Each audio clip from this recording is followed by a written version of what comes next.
Laplace transformation. देखो Laplace transformation की आप डेफिनेशन की है कि लैपलेस ऑफ एफ टी की होंगे 0 टू इनफिनिटी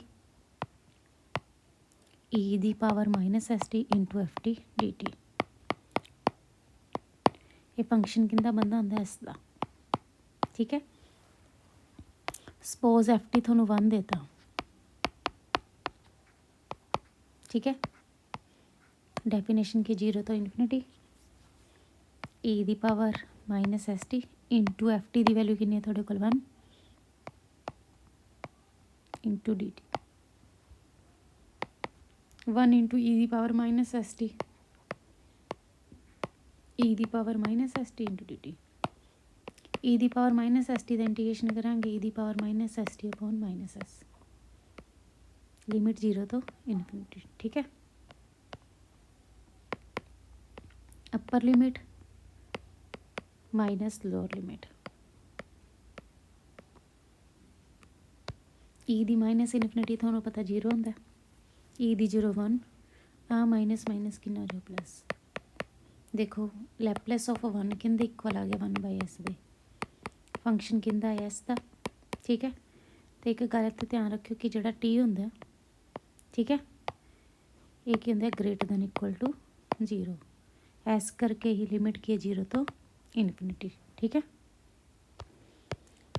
देखो अगर हम लैपलेस ऑफ ई दी पावर ए टी का करते हो तो इस कहते इक्वल होंगे 1 by S minus A they.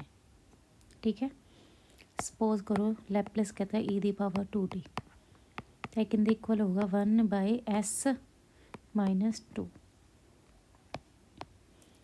Laplace of E the minus 3 T है तो कहते इक्वल होगा 1 बाय, देखो इतने ए सी तो इतने एस माइनस ए करना, इतने ए दी वैल्यू कितनी है -3 तो अपने को की जो 1 अपॉन एस प्लस 3। ठीक है, Laplace of sine A T कहते इक्वल होंगे A upon S square plus A square. Laplace of cos A T S upon S square plus A square. Laplace of sine hyperbolic A T बिल्कुल same होंगे but sine का change होंगे A upon S square minus A square. ठीक है, इतने plus होंगे तो इतने माइनस होंगे। सेम कोज हाइपरबोलिक का S upon S square minus A square. देखो लैपलेस टी दी पावर एन ये कहते इक्वल होंगे एन फैक्टोरियल अपॉन एस दी पावर एन प्लस 1 दे। अगर मैं लैपलेस टी दी पावर 1 का गया तो कहते इक्वल होगा 1 factorial upon S power 1 plus 1 N की वैल्यू 1 है ना 1 फैक्टोरियल 1 होंगे 1 plus 1 2 1 upon S square. Laplace T दी 2 का 2 फैक्टोरियल अपॉन तो कहते 2 पुट करोगे 2 प्लस 1 3 2 फैक्टोरियल 2 होंगे अपॉन एस क्यूब यानी कि लैपलेस ऑफ टी स्क्वायर किंदे इक्वल आ गया 2 अपॉन एस क्यूब पे। बट देखो अगर एन की है फ्रैक्शन च टी दी पावर एन है एन की है फ्रैक्शन च तो तुम इहदे वास्ते फॉर्मूला की लगाओगे gamma N plus 1 upon S दी पावर एन प्लस 1 इनू गामा बोलते। ठीक है, गामा एन प्लस 1। देखो ये ध्यान रखियो गामा एन प्लस 1 किंदे इक्वल होंगे एन गामा एन दे ਜਾਂ ਤੁਸੀਂ ਇਹਨੂੰ ਕੀ ਲਿਖ ਸਕਦੇ ਹੋ एन फैक्टोरियल। ठीक है, गामा एन प्लस 1 है ਇਹਨੂੰ ਕੀ लिख सकते हो N into gamma N factorial. देखो अगर फ्रैक्शन च है गामा हाफ प्लस 1 है तो ਤੁਸੀਂ ਆ वाला रूल लगाइयो हाफ गामा हाफ। ठीक है, अगर देखो गामा 5 है, ठीक है, तो इतने देखो 4 प्लस 1 ही 5 बनूगा ना तो आप एन फैक्टोरियल लिखते हैं तो गामा 5 के इक्वल हो जाएगा 4 फैक्टोरियल दे। ठीक है, गामा 6 किंदे इक्वल हो जाएगा 5 फैक्टोरियल दे, क्योंकि गामा 5 ਨੂੰ ਤੁਸੀਂ 4+1 लिख लिया, गामा n+1 बन गया, किंदे इक्वल होंगे n फैक्टोरियल दिता 4 फैक्टोरियल। ठीक है, गामा 6 है तो इन्हू 5+1 फैक्टोरियल लिख लोगे, सॉरी गामा 5+1 लिख लोगे, ये किंदे इक्वल आ जाओ 5 फैक्टोरियल दे। ठीक है, गामा हाफ की वैल्यू याद रखियो, किंदे इक्वल होंगी रूट पाई ते।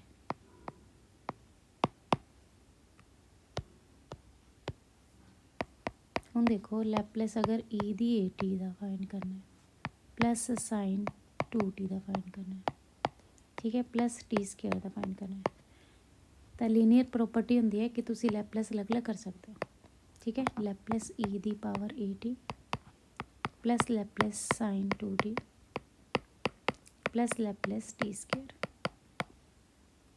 देखो लैपलेस ई दी पावर ए टी का किंदे इक्वल दस्या सी 1/s - a दे, plus Laplace of sine 2t की दस्या सी 2/s² प्लस 2 दी square, plus Laplace of t² की दस्या सी 2 फैक्टोरियल अपॉन s दी पावर 2+1। ठीक है ना, लैपलेस टी दी अंदर दस्या ना किंदे इक्वल होंदा n फैक्टोरियल अपॉन s दी पावर n+1,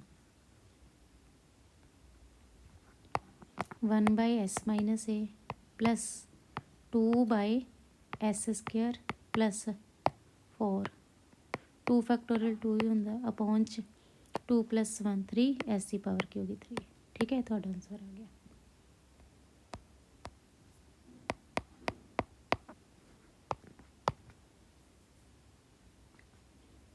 देखो रूट टी का लैपलेस फाइंड करना है।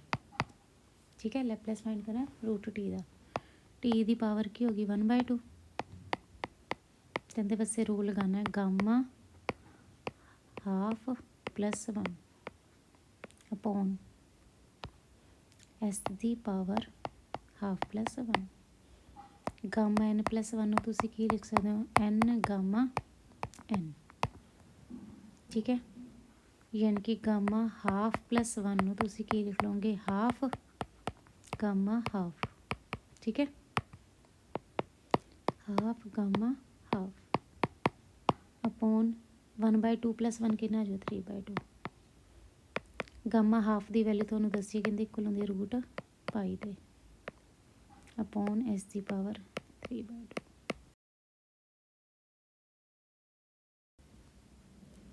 देखो Laplace transformation by first shifting theorem, Laplace of ft की होंदा है, इंटीग्रेट करते हैं 0 to ∞ e the power -st into ft dt।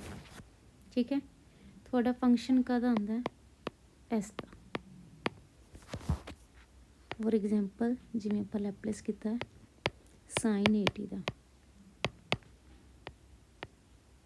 तो अपना आंसर आया a/s² प्लस a²। ठीक है, लैपलेस ऑफ t² की आया 2/s³। ठीक है, ये फंक्शन कहते एस का। फर्स्ट शिफ्टिंग थ्योरम की कहती है, देखो अगर मैं थोनों कह दा लैपलेस फाइंड करो e the power at into ft का। ठीक है, तो फर्स्ट शिफ्टिंग थ्योरम कहती है कि जिथे एस होंदा ना उत्थे तुसी s - a रिप्लेस कर दोगे, यानी कि e दी पावर च टी का जिहड़ा कोफिशेंट होंदा ना थोड़ा fs होगा ना, उत्थे तुसी की कर दोगे fs - a कर दोगे। ठीक है, देखो हुण लैपलेस ऑफ साइन 80 तुसी की लगाया a/s² प्लस a² लगाया, अगर यही मैं थोनों कह दा कि लैपलेस फाइंड करो e दी 2t इंटू साइन 80, तो देखो साइन 80 का लैपलेस ये आया ना।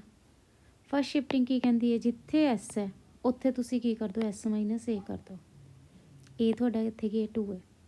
ठीक है ना, a/(s - 2 दी होल स्क्वायर प्लस a दी स्क्वायर। ठीक है, कि जिथे इत्थे एस है ना उत्थे की कर दोगे e दी पावर च जिहड़ा t का कोफिशेंट होगा वो माइनस। अनदर एग्जाम्पल देखो, मैं थोनों कहता लैपलेस फाइंड करो e the power 3t into t² का। देखो अपने पता है लैपलेस ऑफ t² किंदे इक्वल होंदा है 2 ਫੈਕਟੋਰੀਅਲ ਅਪੋਨ s ਦੀ ਪਾਵਰ 3। ਬਟ ਤੁਸੀਂ ਲੈਪਲੇਸ ਫਾਈਂਡ ਕਿੰਨਾ ਕਰਨਾ, e ਦੀ power 3t into T square ਦਾ। ਤਾਂ ਦੇਖੋ ਟੀ ਸਕੇਅਰ ਦੇ ਲੈਪਲੇਸ 'ਚ ਜਿੱਥੇ s ਆਇਆ, ਠੀਕ ਹੈ, ਉੱਥੇ ਕੀ ਕਰ ਦਿਓ s ਮਾਈਨਸ a ਤੁਹਾਡਾ ਕਿੰਨਾ ਇੱਥੇ 3, ਕਿੰਦੇ ਇਕੁਅਲ ਹੋ ਜਾਊਗਾ 2 ਫੈਕਟੋਰੀਅਲ ਅਪੋਨ s ਮਾਈਨਸ 3 ਦੀ ਪਾਵਰ 3। ਠੀਕ ਹੈ। ਅਨਦਰ ਐਗਜ਼ਾਮਪਲ ਦੇਖ ਲਓ, ਲੈਪਲੇਸ ਆਫ e ਦੀ power minus 8t into T. ਦੇਖੋ ਪਹਿਲਾਂ ਆਪਾਂ ਲੈਪਲੇਸ ਆਫ ਟੀ ਫਾਈਂਡ ਕਰਾਂਗੇ। ਲੈਪਲੇਸ ਆਫ ਟੀ ਕੀ ਹੁੰਦਾ 1 ਬਾਏ s ਦੀ ਪਾਵਰ 1 ਪਲੱਸ 1। ਠੀਕ ਹੈ, ਅਤੇ 1 ਫੈਕਟੋਰੀਅਲ ਹੁੰਦਾ, 1 ਫੈਕਟੋਰੀਅਲ ਤਾਂ 1 ਹੀ ਹੋ ਜਾਊਗਾ, 1 ਅਪੋਨ s ਦੀ ਪਾਵਰ 2। ਠੀਕ ਹੈ, ਯਾਦ ਰੱਖਿਓ ਲੈਪਲੇਸ of tea the power n ਕਿੰਦੇ equal ਹੁੰਦਾ n ਫੈਕਟੋਰੀਅਲ ਅਪੋਨ s ਦੀ ਪਾਵਰ n ਪਲੱਸ 1। ਹੁਣ ਤੁਸੀਂ ਲੈਪਲੇਸ ਕਿੰਦਾ ਫਾਈਂਡ ਕਰਨਾ e ਦੀ power minus 8t into T. ਤਾਂ ਜਿੱਥੇ s ਹੈ ਉੱਥੇ ਰੀਪਲੇਸ ਕੀ ਕਰ ਦੋਗੇ s minus of minus 8। Minus ਹੈ ਤਾਂ ਕੀ ਹੋ ਜਾਊਗਾ, ਇੱਥੇ ਮਾਈਨਸ ਹੈ ਨਾ, ਤਾਂ ਕੀ ਹੋ ਜਾਊਗਾ ਪਲੱਸ 1 ਬਾਏ s ਪਲੱਸ 8 ਦੀ ਹੋਲ ਸਕੇਅਰ। ਠੀਕ ਹੈ, ਦੇਖੋ evaluate the following Laplace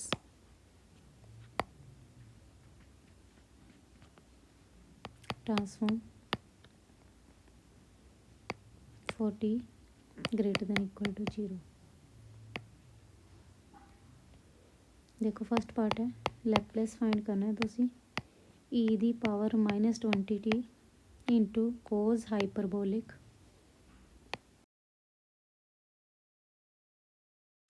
देखो लैपलेस फाइंड करना है e ਦੀ power minus 20t into cos hyperbolic 5t। देखो Laplace of cos hyperbolic 5t किंदे इक्वल होंगे s upon s square minus A square. देखो ए की जगह तुहानू कितना है 5 की स्केयर 25। ये तो थोड़ा कोज हाइपरबोलिक 5t का लैपलेस आया, बट तुसी किंदा फाइंड करना है e की power minus 20t into cos hyperbolic 5t का। तो देखो लैपलेस e की power minus 20t into cos hyperbolic ft वास्ते 5t वास्ते आप लगावांगे फर्स्ट शिफ्टिंग। फर्स्ट शिफ्टिंग की कहती है जो फंक्शन के नाल e की पावर 80 आ जाए तो जिथे इतने s होंगे उत्थे s माइनस ए कर दो। ए थोड़ा इतने की है माइनस 20, माइनस माइनस कितना हो जाएगा प्लस s प्लस 20 की होल स्केयर माइनस 25। ठीक है, ये थोड़ा आंसर आ गया। सिंपलीफाई करना कर दो s प्लस 20 अपॉन इतने a प्लस b की होल स्केयर खोल दो a square plus b square plus 2ab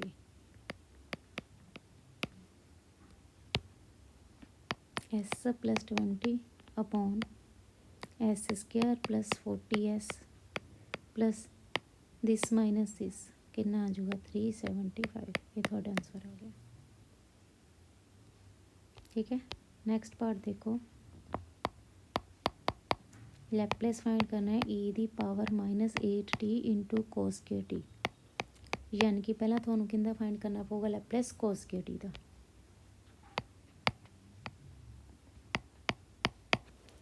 देखो कोस के टी का फॉर्मूला होंगे trigonometry formula 1 plus cos 2t by 2। ठीक है, लैपलेस ऑफ कोस के टी का फॉर्मूला की है 1 plus cos 2 into T by 2। देखो 1 बाय 2 तो साइड पर रख दो, लैपलेस 1 का अलग कर दो, लैपलेस कोस 2t का अलग कर दो। 1 का लैपलेस 1 बाय एस होंगे, कोस टी का Laplace S upon S square plus 2 की स्केयर। बट अपने को कोस के टी के नाल की ई की पावर माइनस 8t तो अपनी फर्स्ट शिफ्टिंग लगूगी लैपलेस ऑफ ई की power minus 8t into cos के टी। देखो कोस के टी का लैपलेस तो आ गया। फर्स्ट शिफ्टिंग की कहती है जो एफ टी के नाल ई की पावर माइनस 8t हो गई। ठीक है, ਜਾਂ ਪਲੱਸ ਏ ਟੀ ਹੋਵੇ ਤਾਂ ਜਿੱਥੇ ਇੱਥੇ ਐਸ ਹੈ ਉੱਥੇ ਐਸ ਮਾਈਨਸ ਏ ਕਰ ਦਿਆ ਕਰੋ। 1/s ਮਾਈਨਸ ਏ ਦੀ ਵੈਲਿਊ ਕਿੰਨੀ ਹੈ -8 ਮਾਈਨਸ ਮਾਈਨਸ ਕੀ ਹੋ ਜਾਊਗਾ ਪਲੱਸ। ठीक है, s + 8 s + 8 ਦੀ ਹੋਲ ਸਕੁਆਇਰ + 2 ਦੀ ਸਕੁਆਇਰ। देखो नेक्स्ट क्वेश्चन है, लैप्लेस फाइंड करना है e⁻²t into 3 sin 40 - 4 cos 40, this into this minus this into this. 3 constant ही है, ठीक है, मल्टीप्लाई च लिख दी। Laplace of e⁻²t into sin 40 -4 Laplace of e⁻²t into cos 40। ठीक है, देखो FT ਦੇ ਨਾਲ ਕਿ e⁻²t है, FT ਦੇ ਨਾਲ e⁻²t है ना, मतलब कि ਆਪਾਂ शिफ्टिंग लगूगी। पहला तुसी लगा दो Laplace of sin 40 a/s² + a²। a देखो इतने कि 4 है, 4 ਦੀ ਸਕੁਆਇਰ 16। ठीक है, लैप्लेस कहता फाइंड करना e⁻²t इंटू sin 40 का। जिथे इतने s है उत्थे s - 2 कर दो, 4/s - 2 की होल स्क्वायर + 16। सिमिलरली cos का फाइंड कर लो, लैप्लेस ऑफ cos 40 ये कहते इक्वल होगा s/s² + 4 की स्क्वायर। ठीक है, बट आप लैप्लेस फाइंड करना e⁻²t इंटू cos 40 का। जिथे इतने s है उत्थे की कर दोगे s - 2 की होल स्क्वायर + 4 की स्क्वायर। ठीक है, देखो Laplace of e⁻² into t sin 40, इनका आंसर आ गया। Laplace of e⁻² into t into cos 40 का लैप्लेस आ गया। ये दोनों लैप्लेस तुसी इनकी जगह पर की कर दोगे पुट। ठीक है, इतने कि 3 इंटू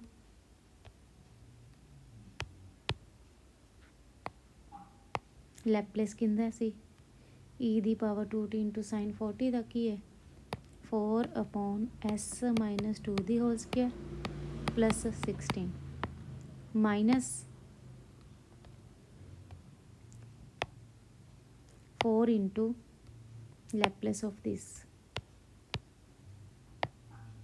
देखो इनका लैप्लेस क्या है s - 2/s - 2 की होल स्क्वायर + 4 की स्क्वायर।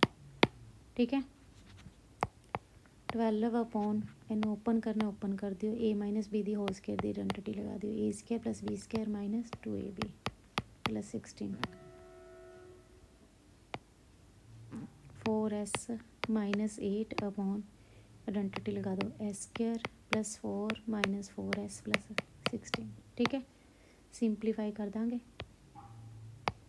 12/s² -